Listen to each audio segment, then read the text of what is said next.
Get out of here. You're the Three, worst. 2, 1. You're the worst. What's up, George? What's going on in the House of Craze tonight? We are having a heated debate today about being in the dark. And we're also going to be talking to Ian Walker, author and creator of Pantheon. That's coming up in just a few minutes. Let's get it.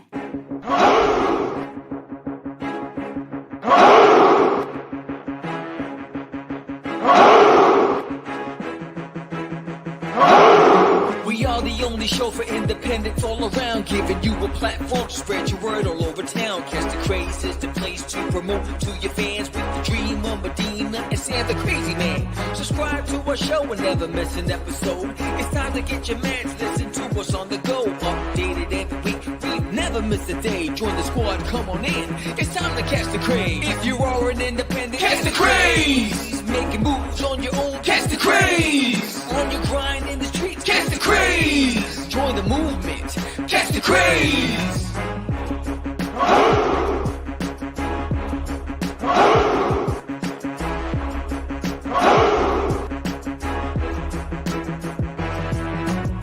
Yeah, George, we did it again. Come on now. You know you want to do it. Catch the Craze.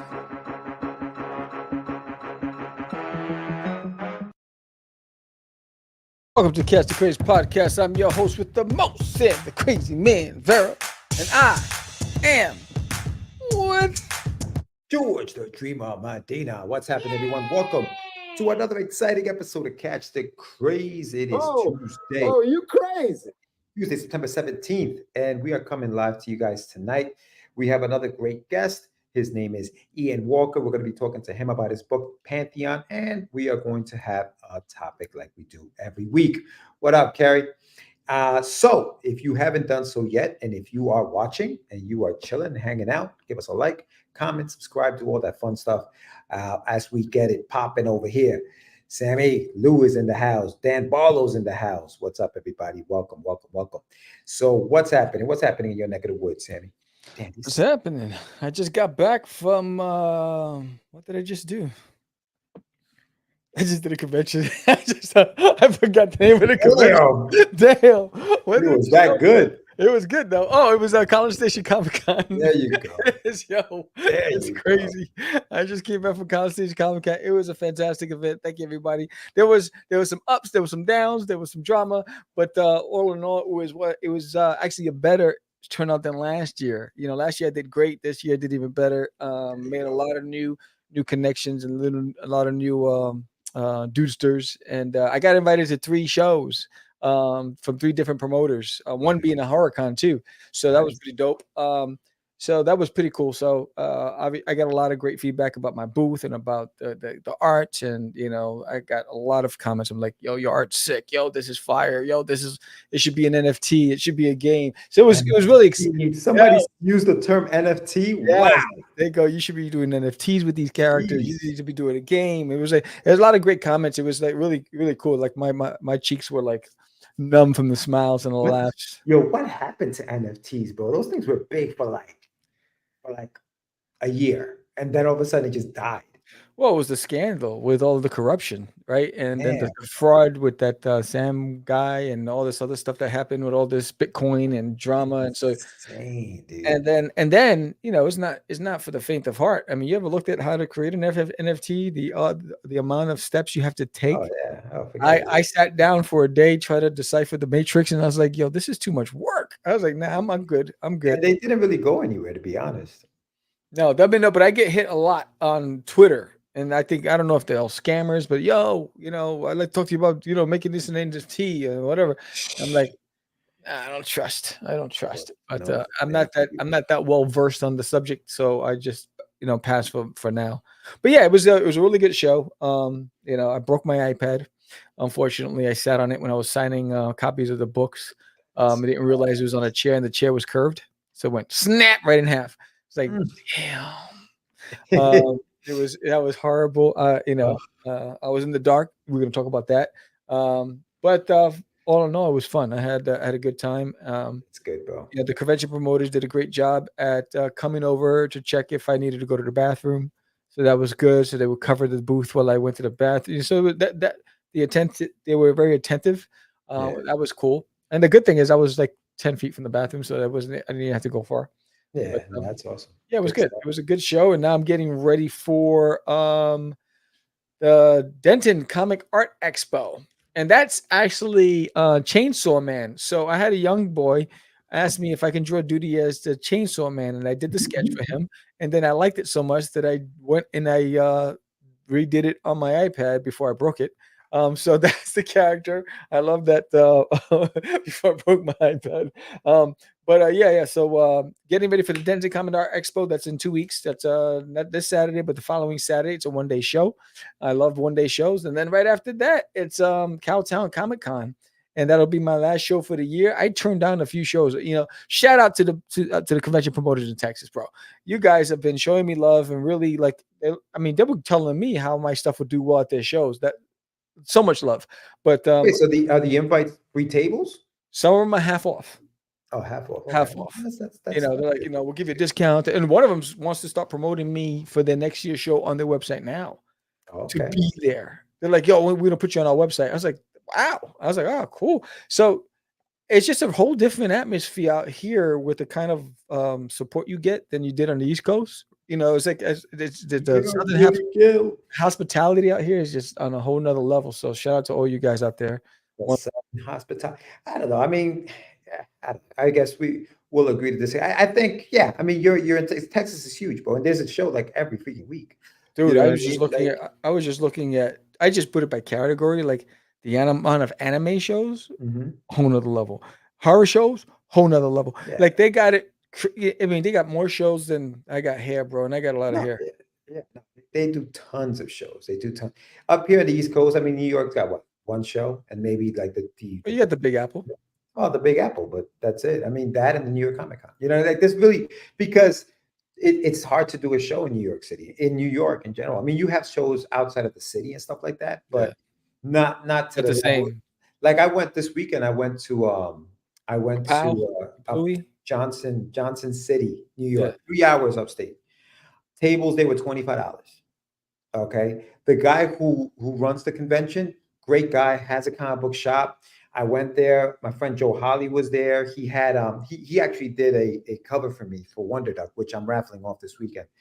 And the guy bought the two copies that Joe had there. He bought them. He talked to me. He said, "Yo, you want to put these in my store? Let me know." Like it's just different. You know what I'm saying? I think we experienced the doggy dog world conventions downstate New York, of New York City. Yeah. But when you step out of New York City and you go upstate New York and you go into those areas, it's a whole different ballgame. It's just, it's like, but to you, like, for example, you're driving 4 or 5 hours. Yeah. You know what I mean? Like that, and that's what you have to do to get some of these conventions. And some of them are good, some of them are duds, but yeah, no, like I get what you're saying. It definitely seems different, but yeah, we dealt with some, we dealt with some different stuff here in New York. And even like you talk about Pennsylvania, and especially because we were doing the Wizard shows back then.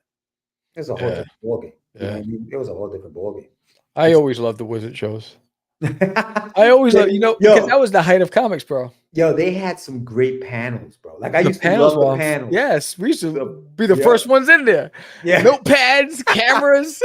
We taking notes, munchies. Yeah, because that's what it was. We were trying to figure out how to do this thing. Yes, and there weren't podcasts like this back then. And the best part is when you got to ask them questions. Yeah, because there weren't podcasts like this. Nobody was doing this, so we had to go to the shows, and the panels were doing what we're doing. You know, or we hoped they would. We met Michael Turner that one year before he passed, obviously. Yeah. It's different, man. So wait, so that convention is next week? The Denton Comic Art Expo, is next weekend, next Saturday. Next week. Yeah. Okay, it's my third year. It's my third year. Shout out to the promoter. I mean, he's been very good to me. And he's also owns comic shops too. There you go. So it's really cool. I'm really looking forward to that show. I do really well. It's free to the public, which is also even that much more enticing. And then Cowtown. Cowtown, I did it 2 years ago. It wasn't a good show for me, and it didn't have a turnout because they were competing. It's in Fort Worth, Texas, and it's on like a rodeo, whatever. They have like Okay, cattle yeah, runs, all that stuff. right. But they had this large land where they had an outdoor art exhibit simultaneously. So when you drive up, you see the art exhibit. You don't even know about this convention because they got an outdoor exhibit. It's a beautiful day. So now they moved it to a different venue. And so that was the selling point from Chris to me. He's like, it's a bigger venue, it's a better venue. So, and then College Station, they got the word from everybody about the lighting, and then moving next year. College Station is going to be at a convention center, bigger venue. So I'm looking forward to that as well. Yeah, no. So is this the same gentleman that runs Texoma? Yeah. Oh, okay. Yeah, Chris. Yeah. So Texoma, I like. I'm going to do it again next year. Texoma was dope. That was Yeah. a fun show, man. That Yeah, was a fun show. and to all you military guys out there, I'm going to have a lot more military duty just for that show because that was what they were eating up. So I want to make sure I have a lot of that stuff for that show. And that's another thing. It's like tailoring what you have for the audience that you get, that's out there. Here at College Station, a lot of the anime duty, the Goku duty, and all they would the Ash duty, they were just selling like hotcakes because they're big on anime. So just really understanding who that market is and then making sure you have product that caters to that market when you go there. Yeah. Nah, man. Yeah, you're going to be at that convention. I'm going to be at Baltimore Comic-Con this weekend. That's right. So I'm leaving Thursday, taking the ride down. It's like a 3 or 4 hour drive. So I'm going to be driving down there, and the show, table D5. The show starts on the 20th. I'll be there through the 22nd. It's going to be fun, man. I'm looking forward to it. I'm going to have obviously, my 2 graphic novels, and I'm also going to be raffling off a cover that Joe Holly did for me. And he remarked it. And he did he signed it. So I'm going to be raffling that off. And then the winner will be announced on Monday, when I come back live on my podcast. So you guys can check that stuff out on Monday night. Last night I had Philip Russert on the show. We were talking about his stuff yesterday. Deep dove into a book I'm lettering for him, which is the Arcane Syndicate. One of these days I'm going to have as many cons lined up as you guys. That's Carrie. Yeah, Carrie. I mean, they're fun, dude. They're fun. I try to do one every year this year, not as a vendor, but just to go. So yeah, man, they always keep me hyped and excited about doing this thing because it can get a little daunting when you're. It is. That's why I'm trying to do a lot more Dallas shows next year and limit the amount of outside Dallas shows unless it's really worth it for me. Next year, I'm trying to keep it more central.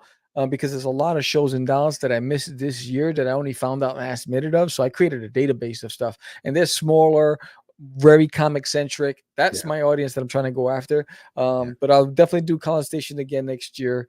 I'm definitely doing Texoma again next year. I'll definitely do the one I'm doing this weekend, the Denton show next year. So those 3 are repeats for next year, but I'm trying to add some more to my repertoire. For next year that are more local. I don't have to stay overnight at a hotel. I'm trying to cut on costs. Yeah, well, that's the thing. I don't mind the road trips. You know what I mean? I think the thing with you too is you're flying solo, so it's different. You know what I mean? At least Jonathan comes out there with me. Big shout out to Jonathan Sidefax. He rolls with me, so it's a little different when you have a road dog with you. Like it's not you don't feel like you're like, oh man, I got to do this all by myself. Yeah. But yeah, no, it's gonna be a good time. It's gonna be because you come to Austin. It's going to be a good time. I can't wait till this weekend. I'm going to have some fun over at Baltimore. So yeah, so definitely if you're in the area, if you haven't bought tickets, go to BaltimoreComicCon.com, pick up your tickets and head on out there. I'm going to have these guys are going to be on the table. I'm not selling these, but I just got to show these off. These little guys here. Big shout out to Wham Stand. He's been hooking me up with these bad boys. There's Wonder Duck. There's Russ. They're just going to be on the table. Just kind of hanging out. This guy right here is the new guys, the new edition. I'm gonna have that story I'm working on, the shameless plug. Nice. So I'm looking forward to going there. Everything's about the setup at the table. So yeah, we'll see. How Did you see mine? Did you see mine for this past weekend? Yeah, you have a lot, dude. I had a 10-foot table, bro. Oh, it was 10. Oh well, I had 8 foot, and I took my 2 foot, and I made it. It was legit. That's when I realized. That's why I want to do a lot more local shows because I need 2 tables. I've outgrown my space. So I was like, yo, I got an arsenal of stuff. But it felt good. I was like, yo, I got everything on the table. I got everything displayed. It was legit. It's so funny, man. You like volume. I Mhm. prefer like less. For me, I mean, I commend you, bro, because you got a lot of stuff. I prefer It's to 2 hours to set up. yeah, I prefer to have less stuff. You know what I mean? More concentrated on like I got two books. You because you have the prints, you have all that other stuff, which is great because it sells. But yeah, no, I prefer to kind of like shrink it down. Although 6 foot tables are small though, to be fair, they are kind of small. Yeah, I small. think eight feet is the right amount of Yeah. space. You know what I mean? But yeah, so I'll be there this weekend, and then in October, I'll be at the New York Comic Con, and then I also have a local show here in my hometown of Yonkers, New York. I'll be at the Yonkers Public Library. We're going to be doing a show there. So yeah, it's going to be good, man. It's going to be fun. Yeah. I'm looking forward to closing out the year strong, and then the plans for next year begin. There's a show in Jersey, April 26th, I think, that I'm going to sign up for. So there'll be more. I mean, obviously we'll talk about it, and there'll be more information. I think it's about time we get the meds, bro. Let's do it, dog. Let's do it.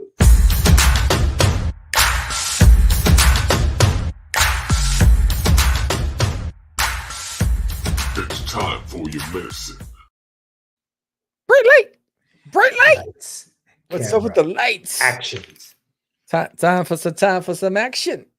Light. What's up with the lights? Why is how important is lighting at a Comic-Con? How important is lighting? There's so many things that are important, right? And lighting, you didn't think it would be, but it kind of is, isn't it? It's serious, bro. It kind of is. It kind of is. It's funny because when we were talking about like the topic for the evening, lighting came up, and this is a situation that we both encountered. We were at a show where the lighting was very minimal.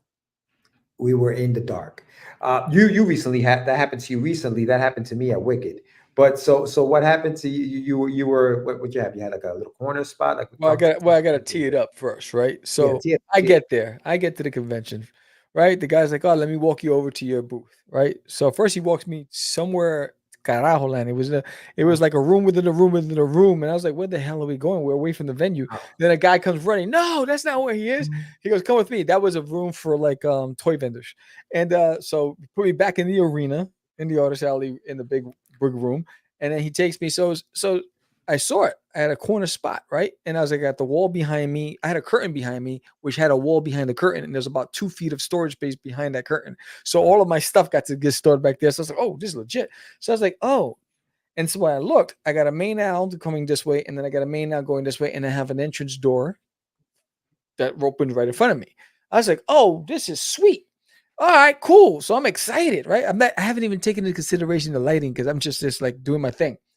I set up. I don't get to finish it all because like 2 hours in, I'm tired. And I was like, you know what? I'll do the stickers and stuff tomorrow morning. But all the fixtures and the tables ready for me to merchandise it.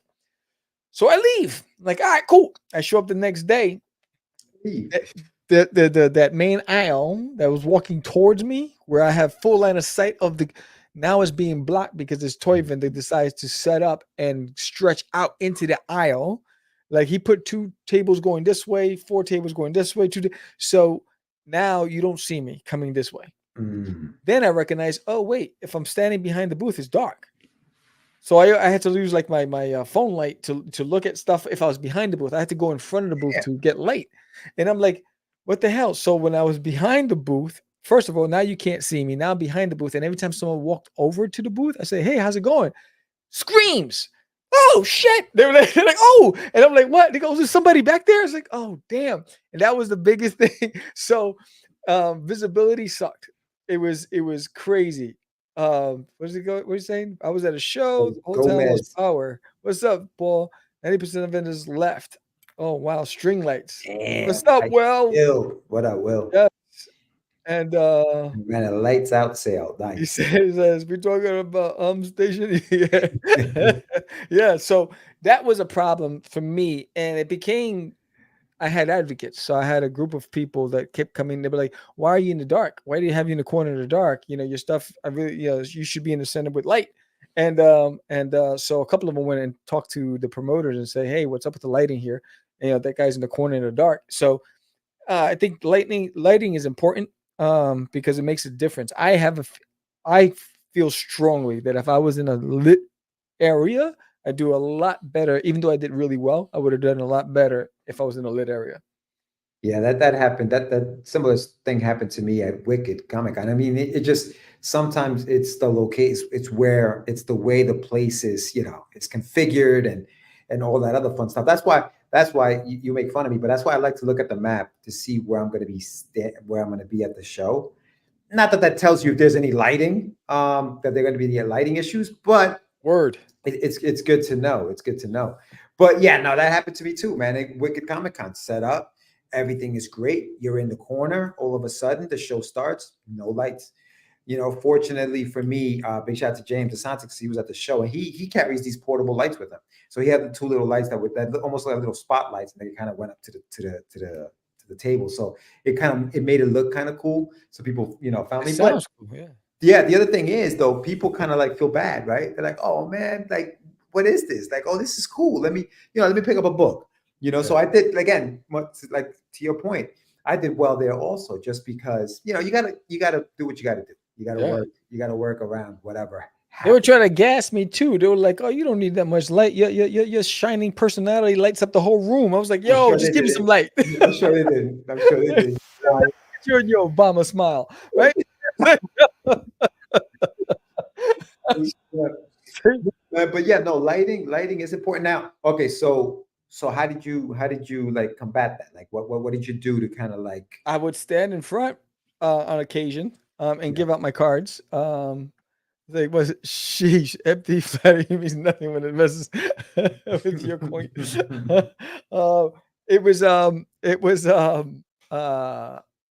I just made sure that every time I saw someone walking, I made eye contact. I smiled. I was like, "Hey," and they would come over. Yeah, I was just like, I had to be extra, bro. I was like, and dude, you know me, I don't sit. So, and my dogs were. I couldn't even sit even now. The only times I sat is when I was doing commissions. That's like something that I show cleavage. It helps with bad lighting. Oh man. Yes. So yeah, I had to be extra, and I had to project my voice because I'm in behind the table, behind the booth. It's a loud event, and so whenever I see, "Hey, how's it going?" So it's like I found myself yelling all the time and shit. It was obnoxious. I was annoyed by myself, but I had to do what I needed to do to get attention. You got to do what you got to do, man. And handing things out always helps. You know what I mean? Extending your hand out to people, so they kind of grab whatever you're giving them or whatever. That also helps. 72 visits on Sunday to my website, just from those cards being given out. Yeah, that's important. It's important to have something to give. And I've heard the argument about, oh man, that's just a waste. Those things end up in the garbage. Yeah, some probably do, but some don't. And that's what you want. You know what I mean? You're taking listen, you go to a show, you may or may not sell. You're still going to go, right? Doesn't mean you don't go. You know what I mean? Yeah, you still got to do. You still got to do what you got to do. When my laptop crashed, they used to take that showing trailers of my comics. Yeah, you know what? That also helps sometimes. Like, especially if it's like a loud trailer, or if it's got something loud happening on your music or whatever, people tend to look, see, oh, what's going on over there? Yeah. But yeah, no, you definitely have to. If they can't see you, they're gonna have to be able to hear you. So yeah, but there was some artists, anime artists, that they had their own lightings, which was cool. I was like, I can't add another thing to my yard, bro. But you know what? You never know when you're gonna need it. It doesn't mean you use it all the time. It just means you have it. It's something that you say, okay, you know what? I may need some lights next time. Dude, I have 2 wagons loaded, bro. Yeah, no, but listen, the lights that I had, they were like small lights, like they were smaller than the phone, but those things were bright, bro. Like if you put them to your face, the only thing is you got to charge them, obviously. Yeah. But yeah, no, I mean they help. They definitely help because it was definitely dark. But yeah, no, it's important, and I think that's the lesson, right? You gotta have to be ready for any situation, including dim lighting. Yeah, but you know what? Next year, it goes back to next year what I plan on doing, because I want my booth to be set up almost like a UFO. So lighting is going to be part of that. You have lights, from the UFO itself. Yeah. So sure. but yeah. So I think number one, location and lighting are have a significant impact on your ability to generate revenue. Paul says you got a whole caravan to set up. Me, I got a backpack. Dude, I was watching the girl next to me, right? She had a big booth, right? She had the what is it? Banners. The connecting Oh, yeah, risers, okay. right? Yeah, But she had those solid ones. They were pink, right? She had all set up, right? Boom, boom, boom. When she was done, she had one little wagon and she was out and she was done in 25 minutes. I'm there 2 hours there. That's what you got to figure out how to do, bro. Listen. I know, and part of it is therapeutic. So I know you kind of enjoy the 2 hour break or whatever. But it's got to be an easier way to carry all that stuff and a quicker way to set up people. It's got to be. Because I also travel with a table just in case, because just like I needed that table, So I was like, I got tons of, and then just the table rises. I just, all that stuff is large props. I still think you can minimize the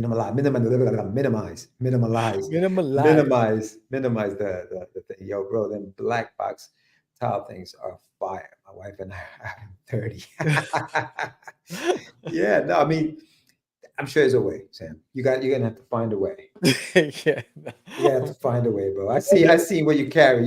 You're not gonna last, bro. Your back is gonna go out one of these days. Dude, but you see, that's why I work out, just to lift them up into the car. Listen, we're not spring chickens anymore, bro. Speak for yourself, bro. Yeah, okay.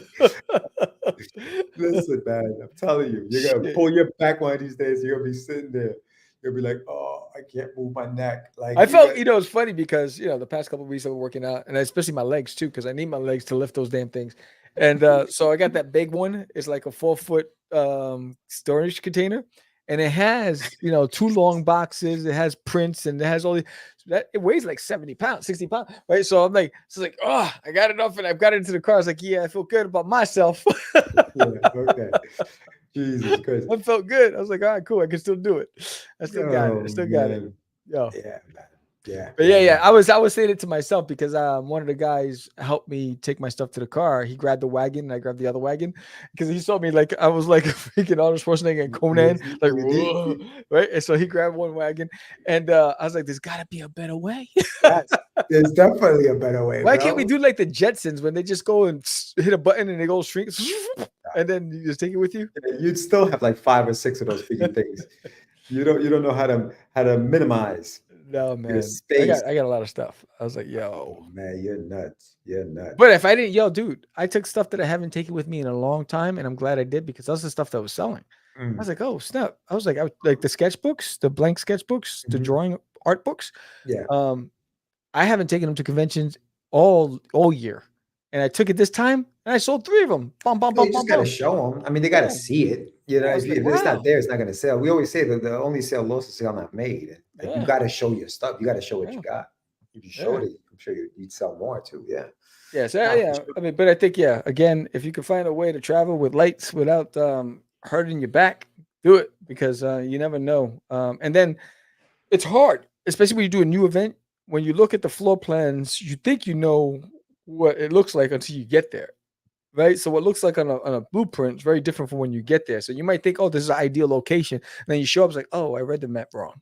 This one sucks.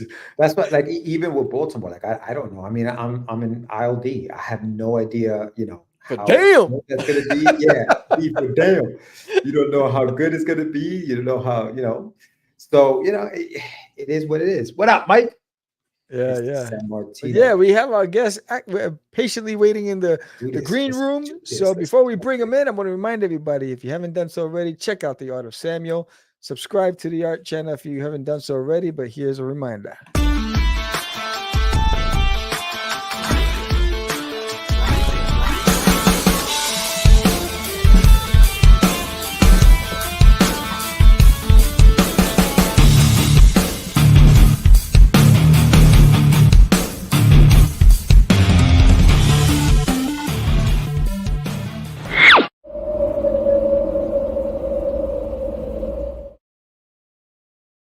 What's up? Ian in the house. Woo! What's up, fellas? Hey, yo, What's Wonder up, man? Duck, man. Hey, I want to do a cover. Okay, all right. That I like stuff like that. That old school Disney Darkwing Duck. Yeah, type dude. Yeah, I stuff. love this guy. That's Man. This good. thing, yeah, this thing came out really dope. Yeah, that did look cool, man. That is dope. Thanks, man. Thanks. Yeah, you How guys. y'all I doing? mean, good, brother. Good. How are you? How are things, man? I'm good. I'm good. What's up, Sam? What's up? Got you on finally. Finally. Yeah, man. Yeah. So, Thanks for having me on. so Ian, for Anytime. those who don't know who Ian Walker is, introduce yourself to the crowd. I am Ian Walker. I am the owner creator of Obsidian Studios LLC and the writer, artist, creator of Pantheon, which is my first original comic book superhero and ongoing series so far that I've got going on right now. Got a Kickstarter going for issue 4. Very proud of it. And yeah, so I'm here to talk with y'all and talk about it and be about it. I'm trying to make sure this is light. I look like a pale ghost. I look like an apparition. Lighting. Yeah, we're talking about that, right? Yeah, we're talking about lighting. About that. And I'm just messing up. Okay, warm light. That looks better. See, I invested in a new ring light thing. So, because at first I was using this janky little thing for all my whatnot shows, and that just was not cutting it. And so, like, light, I had to get better lighting. So Ian, talk to us a little bit about what you do, man. I know obviously you're a comic book creator, but what else? I mean, how did you get into comics? Like, what's the story there? Man, I've been into comics ever since I was a child. The first comic I ever picked up was a Superman comic book from a Quick Stop.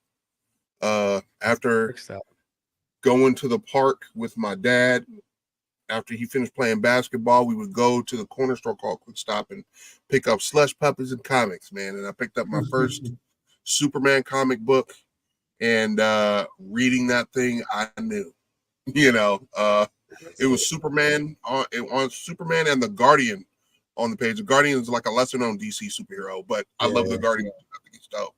He don't get much respect, but he was dope too. And I knew right there. I was like, this.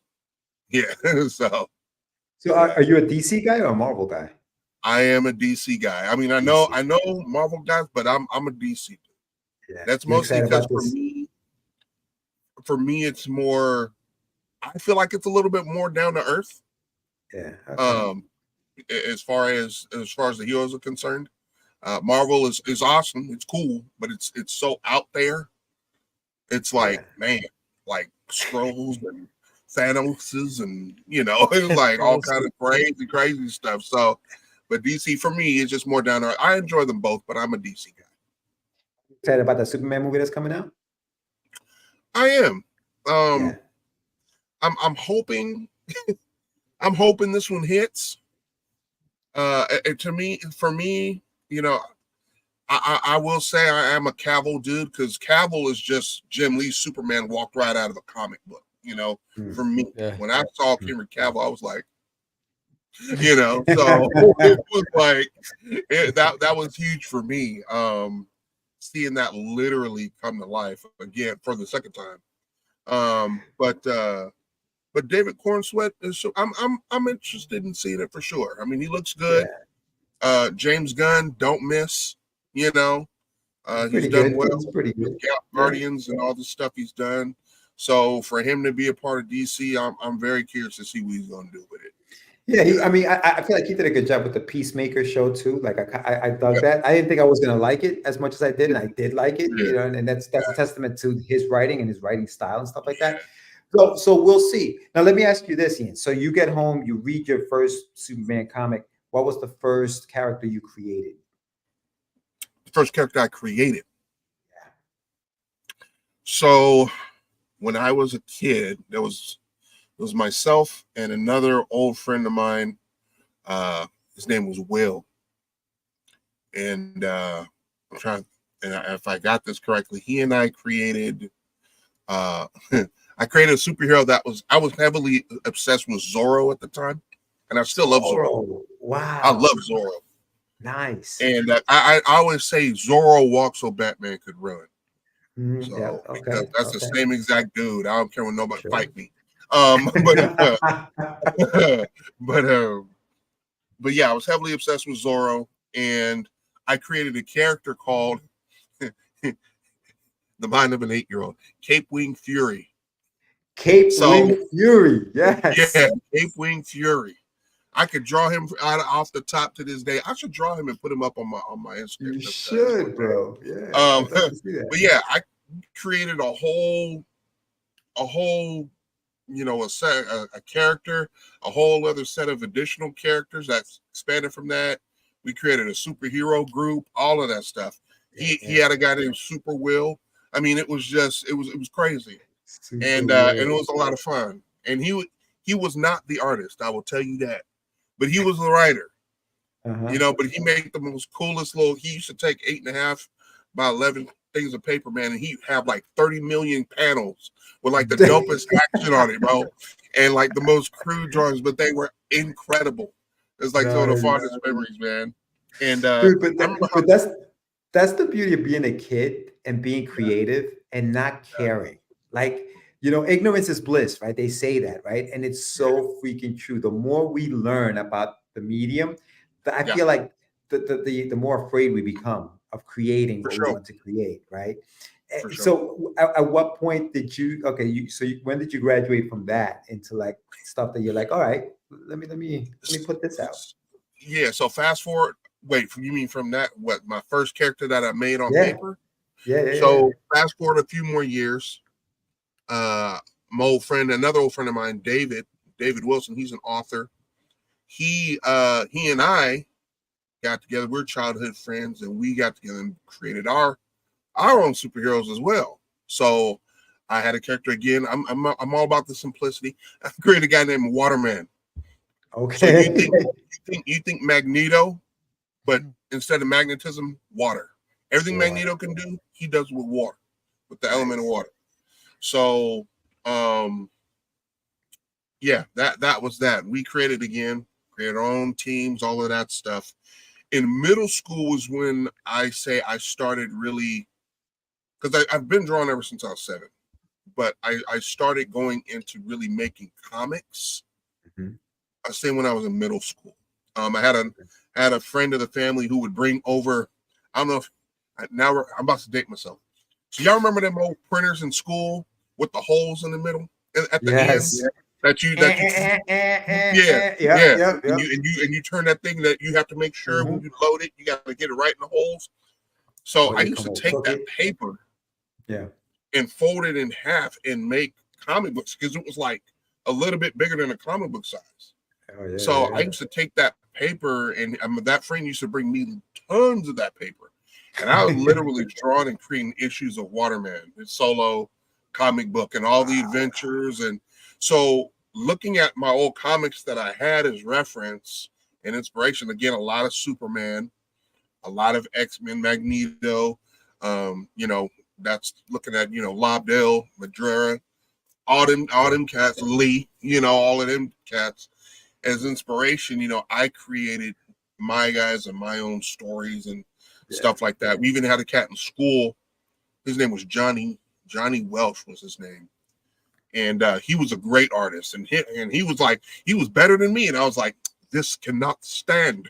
So I had to go ahead and, learn how to draw and do all of that. So, yeah, I mean, I was making issues of this stuff, man. It was a lot of, so from a young age, from middle school, I really, really enjoyed creating comic books. I enjoyed the process.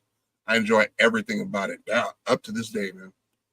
Now, up to this day, now, I mean, obviously, you have a Kickstarter right now for a book called Pantheon. For those who don't know, we are speaking to Mr. Ian Walker, and we're going to be talking to him about his book called Pantheon. Now, this is a 6-issue miniseries, right? Is that what it is? Or at least the first arc is 6 issues, I should say. Yeah. So this is the first arc. Here we go. I'm getting brighter. Lighting. So this is the first arc, and it's 6 issues. There's going to be 3 arcs total of the full one. I'm telling the story from beginning, middle, end.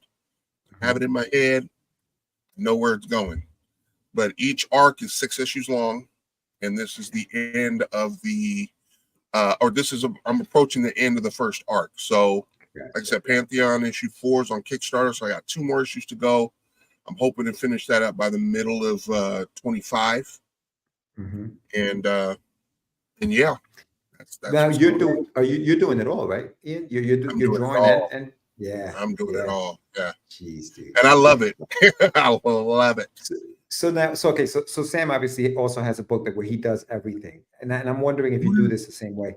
Do you write a script first and then go into drawing, or are you drawing as you're kind of creating because you are the artist and you are the writers? You kind of right. liberty to do that. What I do personally before I even write the script is I write an outline of the whole entire story. I take that outline, I break it down into the issues how many issues it's going to be, and write outlines of each issue. Okay. And then after I do that, I go in and create scripts for each of those issues based on the outline. Oh, you do. Yeah, and then what I'll do at that point is then I'll go into character design. Generally, character design does come first. I mean, where's the idea is going to come from the character? So I may do that, but before I get too heavy into that, which sometimes us artists do, sometimes we get, oh, that looks so dope. We end up drawing a bunch of pictures, but nothing else. My thing is, you get Sam laughing. You know what I'm talking about, dog. So what happens is, I go ahead, no outline and head facts. So, I may draw the character, but I put that aside. I finish up the scripts, and then I do it issue by issue, and I will refer back to my outlines. I will, of course, things change as you're creating it sometimes, script changes or story directions, things you may think of. But every time I go back to my outlines to kind of revisit where the direction I was going. And what that does for me is it prevents art block, and it prevents story walls, and it prevents holes in my stories too when I do it that way. When I teach other people how to make comics, I highly encourage that because it does not leave. It's very hard to have a plot hole when you're constantly going over it so many times. And then you're like, oh, wait, I remember I did this last issue. I need to go back and do this here and then see if all that fits and whatever. Yeah. So that method for me, and when I teach other people how to do it, that seems to work a lot better. Yeah. Do you find that you get through the scripts faster that way? Like, is the writing process easier in a sense? Much easier. When you have a full synopsis of the entire story and then you have outlines for each issue, it's a whole lot easier for me to write a script. That's why I say that it kind of minimizes that writer's block. The only time I'll say I have writer's block, I would say with this issue, is because there's a fight. You can't really write a fight. But that was where I was stuck for a little bit in doing the issue 5. I finished that script, yes, but that was where I was stuck for a while because I'm like, okay, how am I going to do it? I'm going through choreography in my head. How would that look on? Okay, I got this in my head, but how's that going to look on the page? Mm-hmm. How would I translate that? So it's a lot that goes on. But as far as story is concerned, I don't get stuck when it comes to telling the story because it's the story path is laid out for me already. Yeah. Yeah. No. Yeah. I think that's where it's good to have, you could put your artist hat on and say, okay, what's this going to look like on paper? And you can, whether it's you doodling on just doing quick thumbnails of what you're seeing, it definitely does help, I guess, when that happens, Mm-hmm. So Pantheon, this is number 4. So without spoiling too much, you want to give us a little synopsis of what's happened up to this point and what we're going to be seeing in this book? So this is a different type of, this is a superhero sci-fi story. He's different in that this is not like Superman. Mm-hmm. He's not somebody that's like, oh, Earth is my new home and I love humanity. No, he wants to go home very bad. But the fact is, he knows he has work to do. He made a commitment, and as a military person and man of his word, he's here to do that job. I when I give that elevator pitch, pretty much imagine General Zod, who's like one of my favorite bad guys. Imagine General Zod, but a good guy, mixed with Black Bolt and Jon Stewart. Those three elements, there is Pantheon. And this is a story that's more so told from the aliens' perspective. That which is something that I have not really seen much of in comics. Usually it's the superhero's perspective, but not in the sense of him being, them being an alien and not from the planet. He has to learn how to deal with humans, deal with humanity, their likes and dislikes, how they deal with problems. And he's going through, as he goes throughout the story, he kind of learns how his way of doing things is not always right, even though he thinks he is. He sees he's very arrogant. He's a good guy at heart, but on the surface he looks like a jerk. He's very arrogant. He's like, I'm a superior being, and you guys need me. And the rest of humanity is like, not really. I mean, it's nice you're here, but so him dealing with that dynamic, but also too, the main purpose thing of the story is that his life path coming to Earth was that he came here to undo everything that his people started. He comes from a race of conquerors, and so they conquer planets in two phases: psychologically and then militarily. So they come down in their first phase and plant things, there for the people to kind of weaken them, so to speak. And once they're weakened psychologically, they're easy pickings for them. And this actually issue 4, you're going to see in that issue the way they come and conquer planets. I mean, they don't play. It's bad. But they have something that's in there that's heavily involved. But his mission is to come to Earth and undo everything that's started, because he feels like the Demosians, that's what he is, are people, though they're conquerors, there's always a bigger fish in the universe. We go, soon there's going to be somebody bigger than us, and they're going to conquer us. So we need to change and become more students of the cosmos instead of conquerors of it. And so him going to Earth is him, putting his money where his mouth is, and kind of starting to undo everything that they started and becoming Earth's protector. So he made a life pact with humanity in doing that. But it has a lot of consequences that he has to take on and that he has to take responsibility for. And that's what you're seeing in each issue. You're right. So we're picking up in issue 4. Now, issue 1, do you see the conquering in issue 1? Or like when the story starts, in other words, if you're somebody who maybe never heard of it or whatever, issue 1, where do you see, you're saying he's trying to undo something. Do we see what they did first? Or talk to me about that. Yeah. You see it. So you see how, okay, I'll say this. Anybody who's familiar with theology, the Demosians are responsible for that in my story. Right. The Demosians are responsible for it. Gotcha. Okay.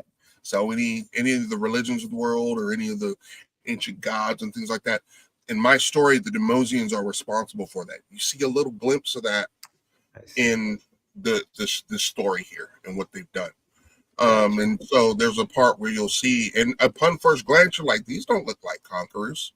And I want that to be the case on purpose because they are regal people there.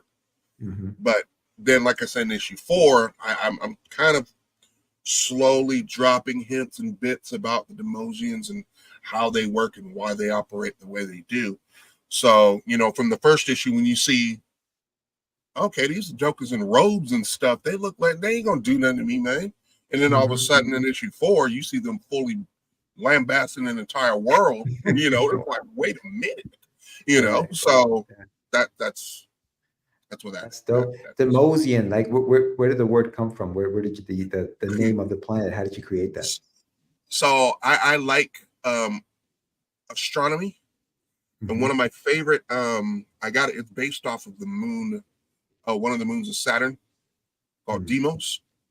Okay. So there's one of the moons Saturn, Phobos and Deimos.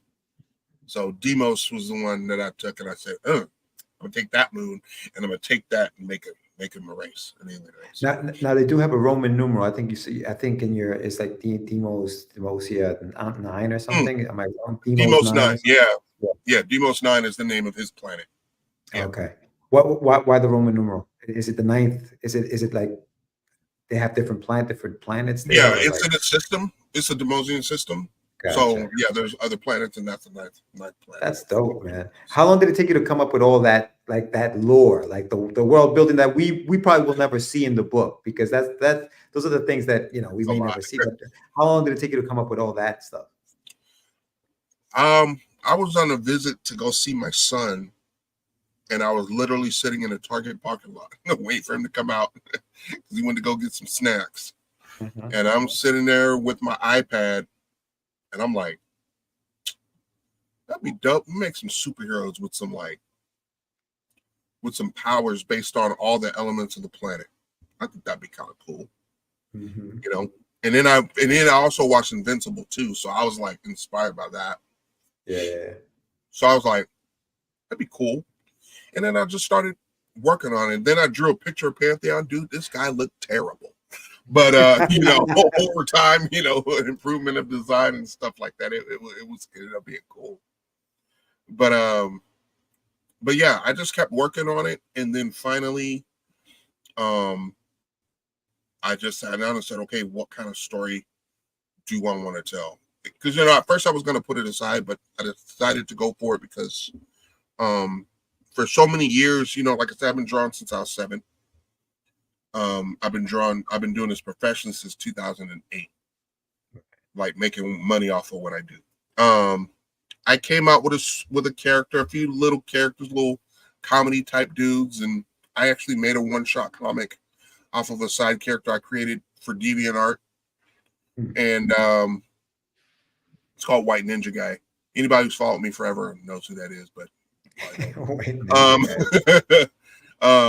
but yeah, I created a one shot of that, but it wasn't anything substantial. My biggest thing was I'm an artist. I've been doing this for so long. I have no legacy. So I want to create something where if something were to happen to me, my artistic legacy of some kind, I'll leave some kind of artistic legacy behind.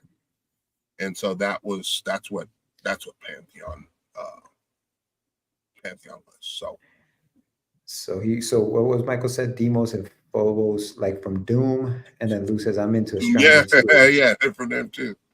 Yeah, enough that I gave him a one of signs for Pluto. What up, Grant? Pluto. I know. What happened to Pluto, man? Yeah. Nah, man, that's dope. I love that you were sitting in a part. You remember where you were when the idea freaking hit you, bro. That's freaking awesome. That is amazing, man. So now you're 4 issues in, dude. Like, so obviously 3 arcs, so 18 issues. That's where the story ends. 1 through 18, done. Any plans of like spin-offs, things of that nature from that, or are you just going to start doing something completely different, something completely out of that particular world? If for some reason this book gets into the right hands and people like dig it crazy and they're like, we want to see more of this or more of the other characters, maybe. And I do know at that point I probably won't helm the writing of it as much. I'll probably let the back, because this is a lot. I mean, doing the whole thing by Sam, I'm sure you can attest to this, man. It's a lot doing everything yourself. Yes, it is. It's a lot of work. Right. So if I do it, I'll probably enlist some aid. But as far as I'm concerned, it'll most likely be that story, and that's it. And I would like to do other stuff with it. Like my dream, my in-game dream, it's far-fetched, but I don't care. I want a movie. I just want an animated movie where you tell the whole story. And for me, that'll be the penultimate goal, That for me will do it. If it goes further than that with an actual movie, I'm in there with casting and all that because I'm not getting my stuff messed up. But I'm trying to be legit. So what up, Dan? House. Yeah, so that's where I see it. But yeah, I mean, I planned it specifically for, you know, that story, and that's it. You know, if other, say like a company decides they want to do something with it, yeah, I am willing to do that, but again on some stipulations. But that's not off the table either. If they want to continue doing more stuff or something like that with the story. Yeah, dude. Nah, this looks good, man. Pantheon. So for those watching, Pantheon number 4 is on Kickstarter right now. Check it out. Yeah, you are almost at your goal, I believe. You're about 79%, I think, or 77%. Yeah, you're almost there. You got 13 days to go. Yeah, I tried to get it like 24 hours, didn't quite make it because I wanted Kickstarter to be like, hey, 24-hour funding, but project we like. Yeah. You know, and then I wanted to do the week, didn't quite make the week, but you know, it's all good. I figure, you know, I'm still learning Kickstarter too. I'm learning what to do as far as promoting, reaching out to people, bothering people about getting on their podcast. Sam likes me, so he was like, yo, get on the schedule. I'm like, all right, for real, yeah. And all of a sudden, he's like, you get on the schedule yet? Yeah, dog, I'm gonna do it, man. Yeah, I promise. And it's funny because I don't approach a lot of people, you know. But I was like, yo, dude, you need to come on the show, you know. Yeah, and then we talked about Bell County, who was like, all right, dog, like, you don't get on it. Like, that's awesome, dude. Oh, yeah. So I did it. I made it a point to get on and do it. It took me still another week after, but I did it. And here we are. So for those watching, make sure Sam's put the link in the chat. It's also in the description, obviously. So Ian, what's your next show, dude? Like where are you gonna be next? So actually this weekend, I'm gonna be over in Houston, Texas, over at the Comic IndieCon. And nice. I am excited for that show. I wanted to go last year, didn't get to go. But I sold out of issue 1 of Pantheon. And so I've done a few shows, but I haven't brought the comics because every time I've tried to bring them, I have issues 2 and 3. And people are like, all right, so where's issue 1? I'm like, yeah, you can see it online, and you can see they're like, I'm good. I'm like, and I can't get mad because I'm the same way. So I'm like, I'm not gonna put it out here until I get issue one. So, you know, thanks, Dan. So yeah, I'm not gonna do that until I get more issue 1. So I got some coming in, and I'm about to hit up Comic IndieCon. I got 50 copies coming through. We about to see what's gonna go down, and yeah, I'm excited for that show. I really am, because I'm really hoping that that'll be the place where I could really promote Pantheon and also tell people about the Kickstarter. I usually do campaigns for only 15 days as quick starters. But this time I decided to do it for 30 days because when I go to different shows, I'll have the opportunity to talk about it at other shows. So, and then hopefully my plan is to be like, yeah, tap here. Thank you for your contribution. That's the plan. You know, that's what I'm hoping to do. So, yeah. So I'm hoping it goes well. I'm anticipating going really well. Hey, you gotta let me know how that show is. I will. I heard nothing but great things about the show. They said because it is 100% indie artists. 100%. It's not a celebrity. It's indie comics, and so. I'm trying to get into that one, and next year I didn't get into this last one, but Staple is another one. Yeah, I heard a lot about that.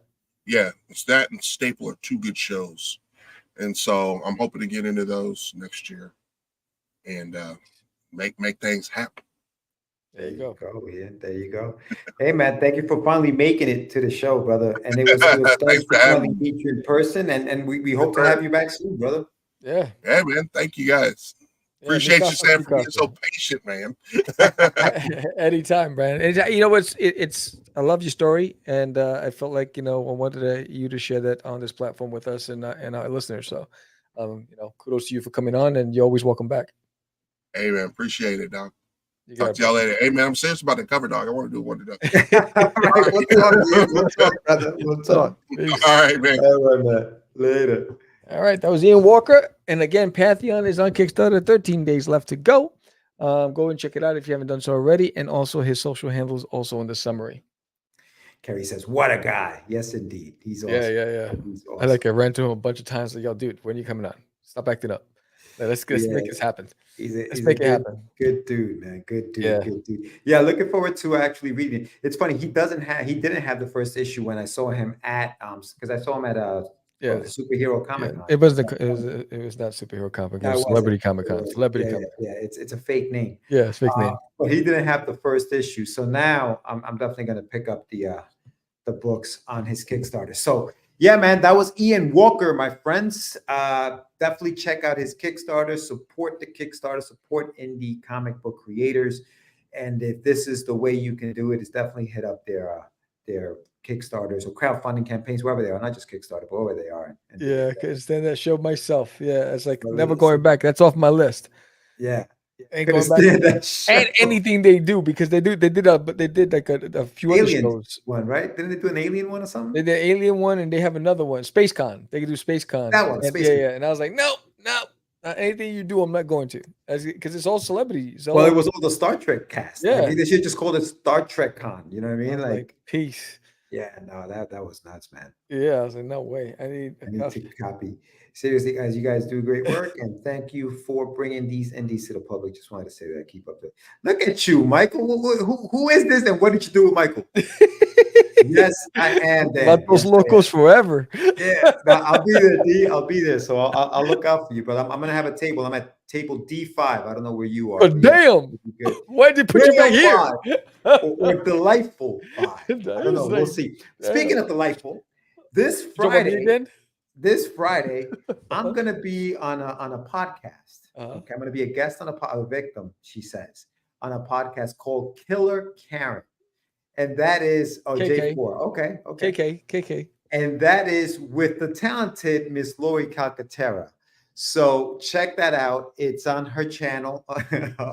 Yeah, you know Lori. Hence her last name, Terra. It's on her channel. Yeah, Calcaterra. Yeah, it's on her channel. So check out Lori Calcaterra's YouTube channel.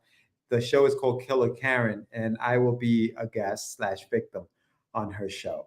I'm not even gonna tell you what the premise is. She just rips into everybody who comes on the show. It was a good time. Sam, you should get on that.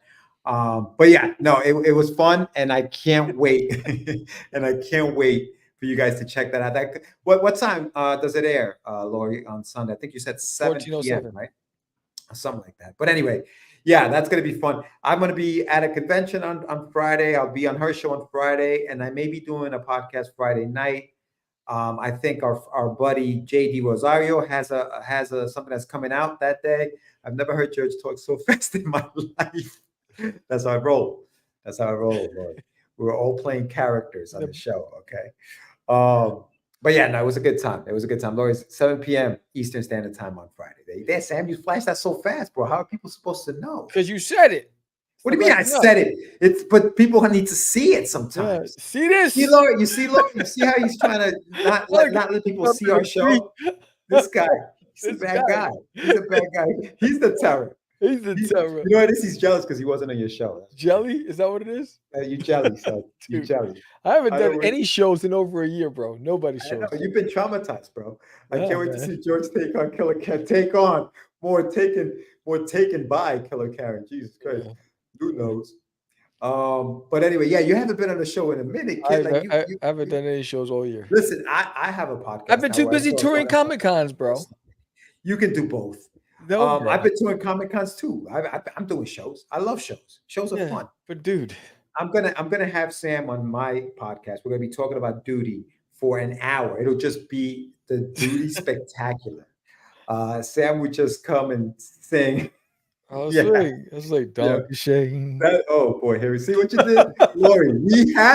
We had him under control for the entire show. Control. Oh, What I got. He was under control. No, Man. you can't control this, man. You crazy. You were sedated. He was good. Oh, man. He's from the east. But nah. It was I made a that was a personal decision that I was just gonna focus on touring and creating on the back end, and then I'll focus next year on all that other stuff. But this year I took some time off because there's a time I was burning myself out, bro, with that stuff. Open up those boxes, right? Exactly, Mike. Exactly. Jesus Christ. Word. Yeah. Listen, you can do both, Sam. Trust me. I have faith in you. You just don't have patience. You don't like people. Just a little Oh, patience. I don't even know that song. Yeah. I think you made that up. I've been walking the streets tonight, just trying to get it right. Come on, Guns N' Roses, George. Yeah, I muted myself. There's so many around. No, I don't like being stuck in the ground. But the streets don't Lori, change, thank but you. maybe the name. Lori, thank you so much. I ain't got time for the pain because I need you. Yeah, well, I need you. Ooh, I need you. Come on, George, sing with me. It's 9:05. It's 9:05. Guys, we'll be back next week. Wait, are we back next week? What are we doing next week? Yeah, we're back next week. What do we got? What do we got? What do we got? Calendly. Calendly. Let's see. Who we got next week? On the 24th. What do we got going on the 24th? The 24th. You got your boy. You are, son. Oh, Mr. Philip Russert will be Your on boy the is show. going to be on the show. Yes. Boy. But the light is Yes, Mr. Philip Russert. Hey, listen, if you missed our interview last night, go to Get Your Meds on YouTube and check it out. I will be live next Monday too. I'll be doing a live raffle drawing, see who wins the raffle for the comic book that I'm raffling off at Baltimore Comic Con. So check that out. Hopefully I have more than one person in the raffle. Let's see how it goes. Could you imagine I go live? I got one raffle ticket in there. That would be hilarious. Yeah, we're trying something new. Topic next week: creators' websites versus social media marketplaces. Look at you, man. All right, producer. Producer Michael Summers. You contribute. I love it. Okay, creators' websites versus social media marketplaces. So all right. So it shall be written. I'll put it on. I'll put it down, bro. I'll put it down. I had another one in mind, but yeah, that one sounds good. Put it down. We will discuss next week. Yeah. All right. Need that. Good one. Need that. That's a good one. Thanks, Mike. Appreciate you, my brother. Creators website. Go ahead, Sam. Take us out. Take us out while I type this out. I'm gonna take you out, bro. Take me out to the ball game. Take me out What to do you the got? crowd. Who are you, bro? I'm Batman. No, you stop it. It's like, who are you? I'm Batman. You freaking Mr. Blue Eyes. That shit. Creative websites. Go ahead. What is it? Producer producing. What is it? Thanks again for having me, fellas. Anytime, man. Anytime. Connect soon. Absolutely. Yo, Mike, you're not going to be at Baltimore this year, are you? Because you were there last year. These guys did pretty good last year. Dan is, I think. Dan definitely will be. J4. Yeah. But yes, another fantastic episode. Nice. Thank you all for joining us tonight. Again, Paul, I need 10 tickets. Again, if you haven't done so already, hit that like button, subscribe if you haven't done so, share it with a friend. We are the OGs, the originators, founded in 2005, the first independent comic book podcast ever. Right? There could only be one, and that was us. We have that title, which is fantastic. And we're the longest running, and we do the show because we want to spotlight independent creators and give them a voice and share them with the audience out there. So we can only do that successfully if you subscribe and you share. Thank you for coming back. When we grow, the independent community grows, and we appreciate every single one of you. With that said, George, it's that time. I am Sam the Crazy Man Vera. George the Dreamer Medina. We are out. It's just easy. It's not. Acquiesce. No, I was talking about my friend Acquiesce. I met him. Say my name, say my name. Right? This is what you were thinking? Oh, my God. He described me. He said, I'm the... What? Catch the Craze. You're listening to Catch the Craze. You're listening to Catch the Craze. To Catch the Craze. You are listening to Catch the Craze. Catch the Craze. You're listening to Catch the Craze. Candy girl.